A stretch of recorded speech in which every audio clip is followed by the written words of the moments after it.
ছানার বড়া দিয়ে পটল আলুর তরকারি। প্রথমে ভেবেছিলাম খাবো না, তারপরে 4টেই বড়া খেয়ে নিয়েছি। প্রথমে ছানাতে 1 চামচ ময়দা, 1 চামচ কর্নফ্লাওয়ার, 1 চিমটি খাবার সোডা আর নুন দিতে হবে। তারপর বড়াগুলো লাল লাল করে ভেজে রাখতে হবে। এরপরে আলু পটল ভেজে তুলে রাখতে হবে। তেলে গোটা জিরে, গোটা গরম মশলা আর তেজপাতা দিয়ে দিতে হবে। তারপর একটা টমেটো পেস্ট করে দিতে হবে।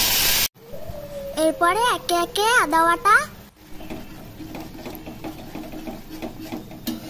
ধনে গুঁড়ো, জিরে গুঁড়ো, লঙ্কা গুঁড়ো আর হলুদ গুঁড়ো দিয়ে দিতে হবে।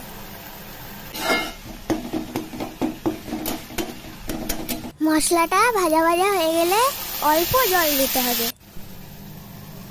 তারপর ভেজে রাখা আলু পটল দিয়ে দিতে হবে। তারপর স্বাদ মতন নুন দিতে হবে।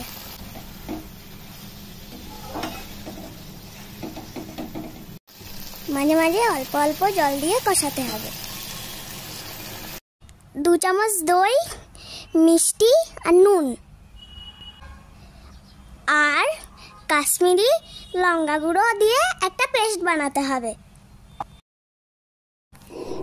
দইয়ের এই মিক্সচারটা তরকারিতে দিয়ে দিতে হবে।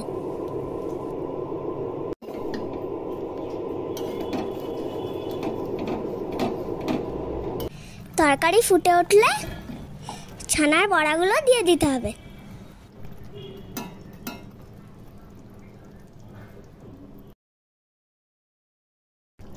তিন 4 মিনিট ফোটার পর ছানার বড়ার তরকারি রেডি।